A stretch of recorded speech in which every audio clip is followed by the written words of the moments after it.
Zelda from the very start. I got the heart, it's Mars to play the part. Down with Zelda. Creeping through with an overhead view, cause a man's gotta do what a man's gotta do.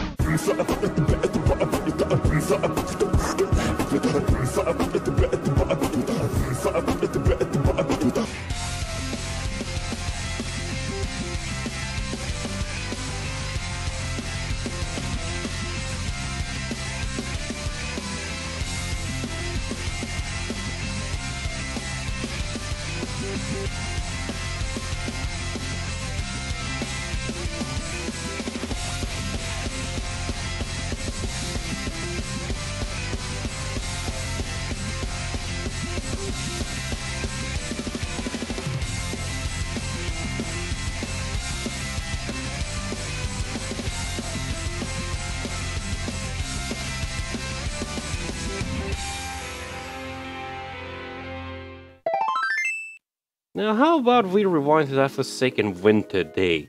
The one that I mentioned in the beginning. When I was a young lad, I was cruising through a few cartridges I was given by my father just to play the new shiny and bold plastic smell SNES. Oh god, I can still smell the unadulterated plastic.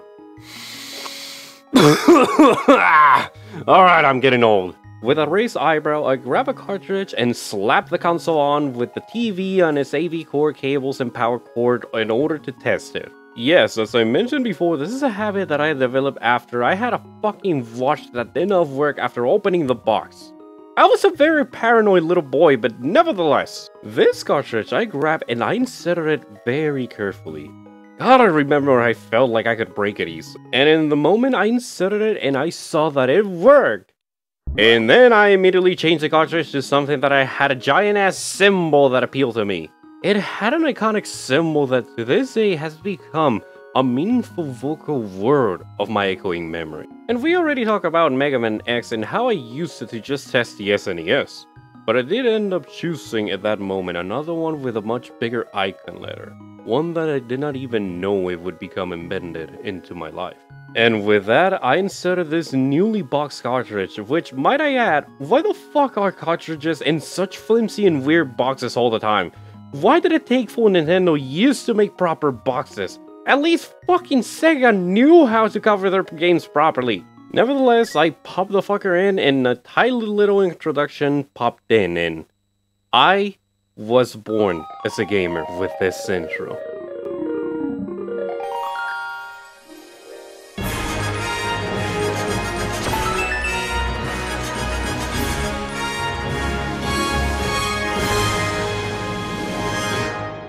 With that tiny little glimmering sound and that glorious Hammer 16-bit music that to this day it reminds me of that first shivering feeling I got when I popped it in my TV in such an unexpected flash that I even stood off from my cushioned seat. Those three little triangles moving to the center of my TV and finally clashing to form the famed Triforce and bring forth the temper of an adventure unlike any I had ever witnessed. The Legend of Zelda. A Link to the Past. And oh god, that sword! That fucking sword quickly slashing the letter Z as if teasing you. Actually, I've always thought, did the sword forget it was part of the opening sequence? I imagine like all the particles as if being prepared in a play by the choreographer and then the sword being that hungover bastard that always arrived late and as the play started, it forgot its spot and quickly just rushed in one single boop. Like, nothing happened. Totally part of the plan, mate. Fucking sword. Anyways, as my flat ass sits down, I am introduced to such a wonderful lore story. Or at least that's what I thought as my father tried his best to translate because, well, I didn't speak English at that age, mate. I was a fucking schlingo, what do you expect me to do? Nevertheless, the pictures at the time helped understand what was going on. Or at least I thought I did. Then you're teased with a glimpse of the world. You see this? This is the world you're gonna discover. All on your own. Oh boy, I was excited. I then see an evil king sitting there like a jackass and someone being pushed in the dungeon. I thought I was gonna play as the girl there for a moment, but nope. That's not me. Okay game, then who the fuck am I? Oh, I am playing as this tunic girl person? That is now being zapped and now is gone. Okay, never mind then. And then the intro. Again! Wait, where's the game? Or was this a pixel story? Okay, I had to just press a button. Why didn't you tell me, game? 'Cause a man's gotta do what a man's gotta do. Thanks, father! So after that epic lore-wise intro, I'm given a tiny little soy kid icon and the option to write down my own game. Then we are finally with an Italian guy with the dyed hair in this kid. Whatever, I guess.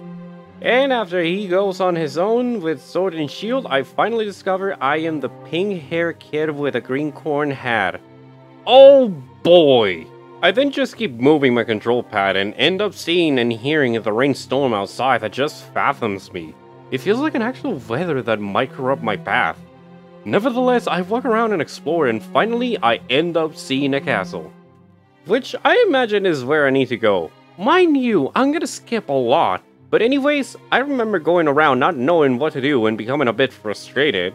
And I just ended up playing around with the fucking world and ended up pulling some bushes and whatnot and finally, a hole. And from here I understood the somber beginning. I was witnessing a corrupt overthrowing of a kingdom. And this man was related to me. A father maybe, a mentor, or maybe more. But as such, he tried his best to do his task, but failed. And now as the only one alive from the house, it is my duty to don the weapon he held once, and birth forth my own worms, and avenge my master? Yeah, Dad, let's go with that. Totally, yeah! And then I became very immersed. I remember how useless I felt many times, not knowing what to do, not knowing where to go or how to fight enemies, but that is what made it interesting for me. The fact that I started this quest not knowing what to do and then I ended up facing enemies like big, thick knights.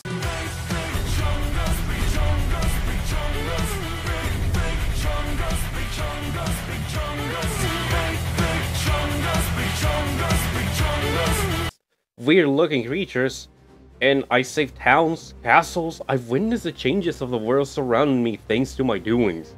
I can see how observing the tiny little details I can change the environment and even adapt to it. I retain experience if I fail, try again with a different method, gaining in techniques and weaponry and including knowing new characters that can be enjoyable to witness and to interact. Learning what each and every single item can do and finally face this catastrophe that befell upon my adventure. But that is what made the game so fucking immersive for me. I was the one discovering these tiny little cracks that would take me on my salt, sweat, and tears of the battles that ensued and reward me with the items that aided me on the next quest of my adventure. With wonderful places to behold like the beautiful yet nostalgic Kakariko village which has appeared in most of its elders. The vast world that is Hryule, where you are open to the wilderness and the elements to clash. The majestic yet turmoiling path of the Lost Woods. The great swamp that can finish you off in one fell swoop if you get too cocky around these areas. The enigmatic and thunderous side of the Skull Woods also, is it just me or that always look a little bit phallic? The feeling you get of entitlement when you overcome the dark world and be able to change between the dark and the light worlds. When you reach a thief's town and interact with a gargoyle in order to open the new dungeon amidst the dark world. And discovering more about the story involving the princess and your relationship with the world. And about this always mentioned force called Ganon. Something of a force that even the villain Anagam seems it as a deity, a worship being. It brings that ominous feeling that you could defeat Aghanim, but there's a bigger threat out there. One you may not be able to overcome. Come on, show me what you got!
And my favorite moment of the entire game, acquiring the legendary blade, the Master Sword.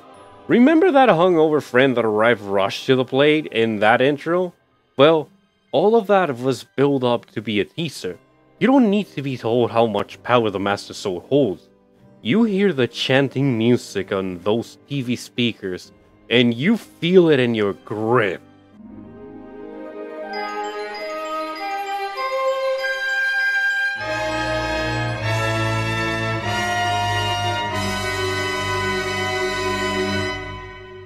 If you hear that tone, that little theme, that jingle, that is power incarnate.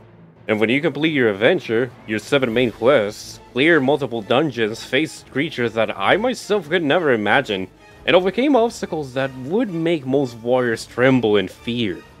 I felt like I conquered an entire world as I defeated Aghanim one last time. I felt at ease. I felt complete. And then, I finally knew. It was what I had feared for so long.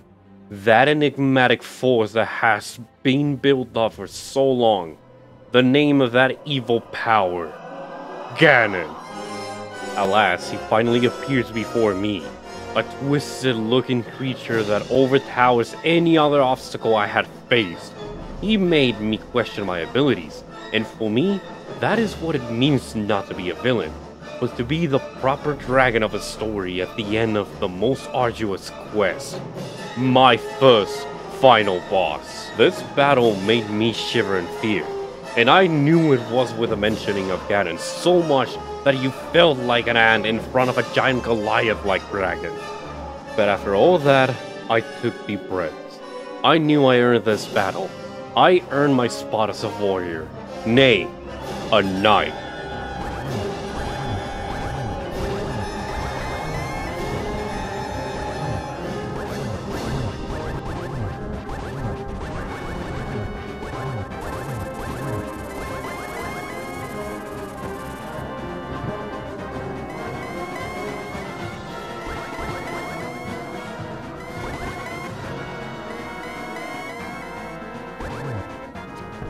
I fought so hard. I died many times, and I overcame my own fear of this grotesque being until finally, there was no more dragon to this quest.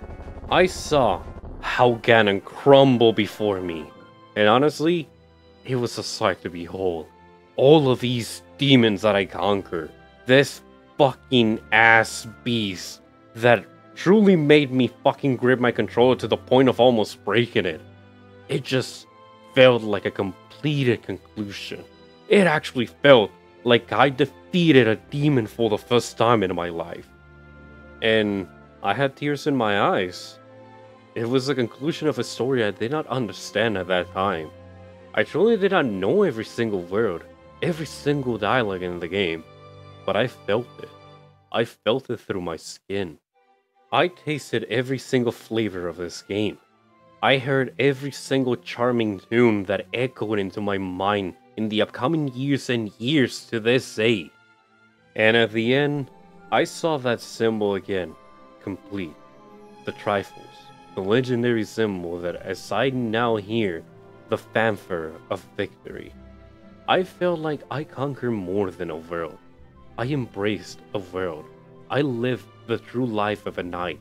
And this is what became my door opening to my love to now my favorite franchise in gaming. The Legend of Zelda, nothing more than a barrage of multiple quests of a single underwhelming tiny knight. Link. A link to the past indeed. A wonderful immersive adventure that to me is witnessing the making of a man. The forging of a warrior that overthrew the blades of opposition and raised his blade of evil's bane to the skies as he made his squealing shout echo beyond eternity. This retrospective has been my link to the past, and one I have not forgotten, and one I am very thankful that it has forged me into my own Link.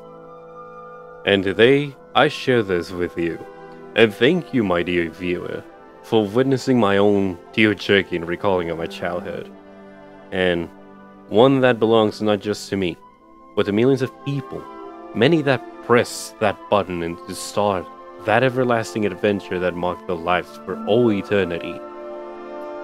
And I hope it does to you too. I am Hryule, and thank you so much for witnessing my final retrospective.